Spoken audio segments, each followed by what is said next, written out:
Today we have a binomial distribution into a chi-squared question on paper 2. So, a dice manufacturer claims that for a novelty die he produces, the probability of scoring the numbers 1 to 5 are all equal, and the probability of scoring a 6 is 2 times the probability of scoring any of the other numbers.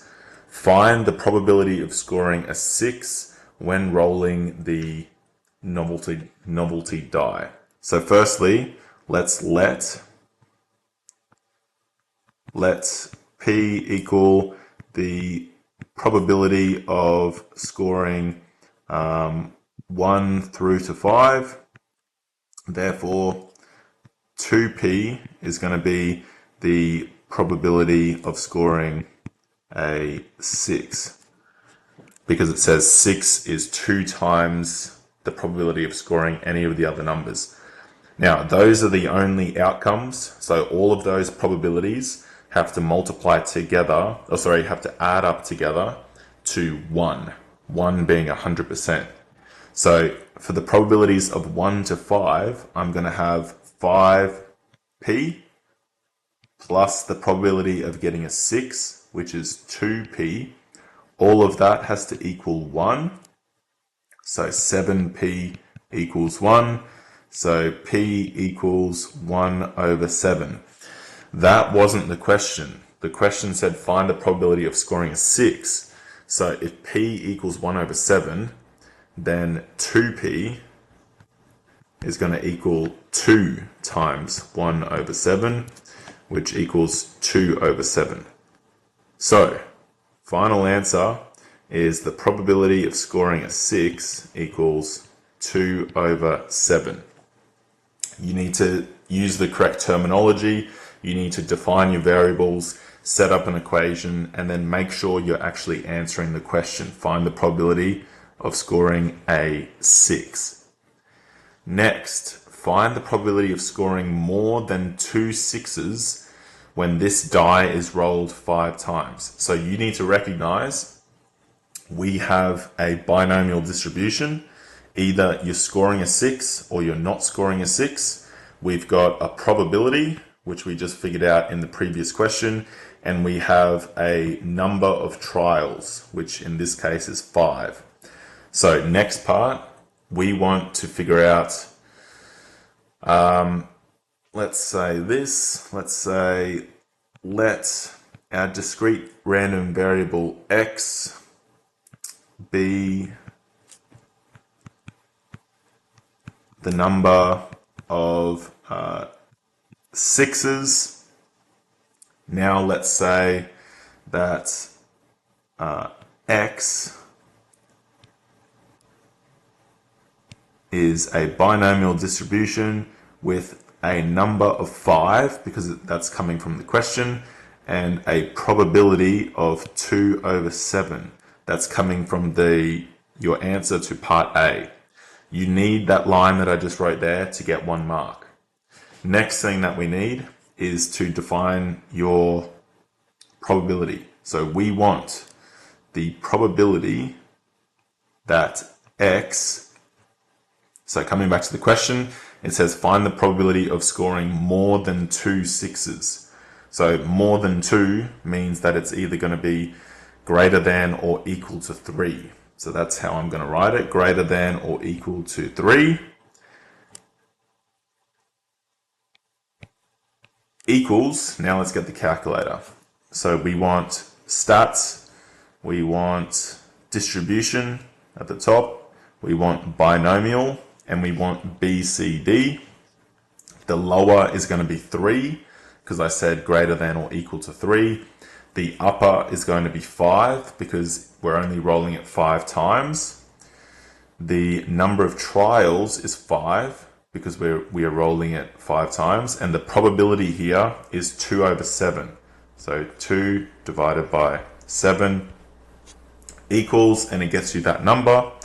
Now let's press execute, and we get that the probability is 0.145 to 3 significant figures. So multiple marks there. You need to show each one of these lines in order to get full marks. Be careful with the terminology. Next, to test the manufacturer's claim, one of the novelty dice is rolled 350 times, and the numbers scored on the die are shown in the table below. So all of these, I'm going to write up here. These are all the observed. Find the expected frequency for each of the numbers if the manufacturer's claim is true. So we have that n equals 350. So the expected value of getting a 1 is going to equal 350 times 1 over 7. Why is it 1 over 7? Because back in part A, down in the last line down here, we figured out that the probability of scoring a 1, 2, 3, 4, or a 5 was 1 over 7. They all carry the same probability. So expected value of getting a 1, let's go to my calculator, 350 times 1 over 7, 50. So the expected value of getting a 1 is 50. That also means that the expected value of getting a 2 is 50. The expected value of getting a 3 is also 50. Expected value of getting a 4 is 50. And the expected value of getting a 5 is also 50 because they have the same probability. The expected value up here of getting a 6, the probability of getting a 6, if we remember again, was 2 over 7 in part A. So we know that's going to be double, but just check on your calculator. So 350 times 2 over 7, it should just be double. So we've got 100. Okay. Let's add a column to this. This just helps you later in the question. So the expected frequency is all here. 50, 50, 50, 50, 50, and 100. You don't need to add that column and you don't get any more marks for it, but this helps me to figure out what the next strategy is later in the question. So I like to include that.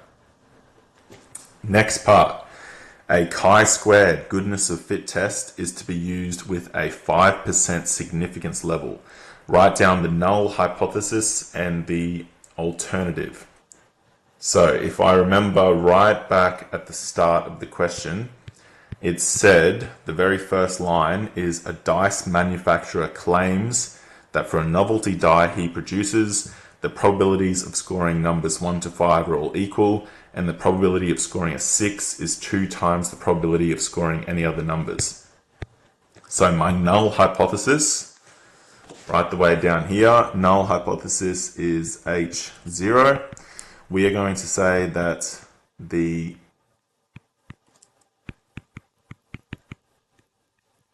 manufacturer's claim is correct, and the alternate is the manufacturer's claim is not correct. Is not correct. In an exam, write the full thing out. Don't do the symbols that I just did.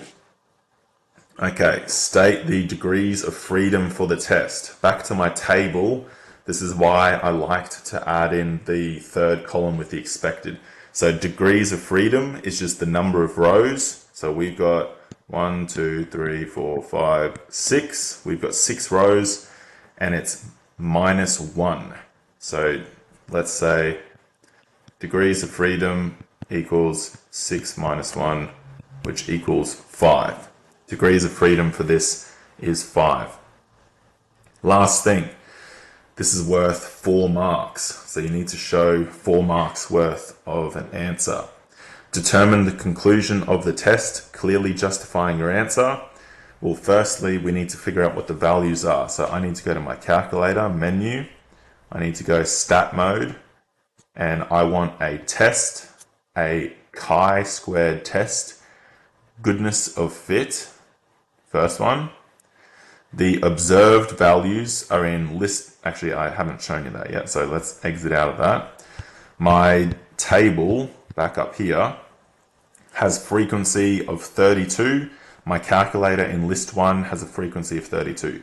Then 57, then 47, 58, 54, and 102.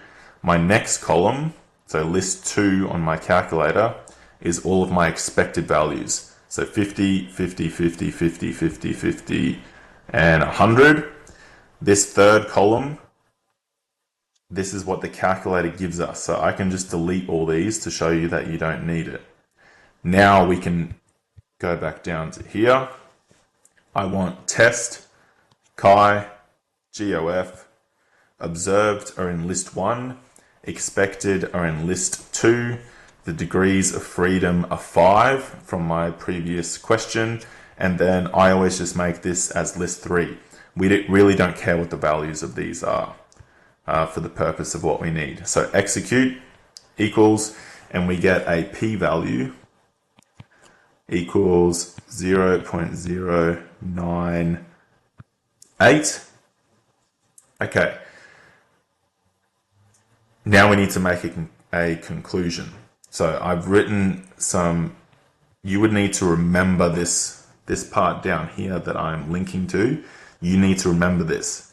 So if the p-value is less than the significance level, we reject the null hypothesis. Now what do we have? We have a p-value of 0.098 and we have a significance level of 5% coming from one of the previous questions. So we have a p-value that is greater than the significance level.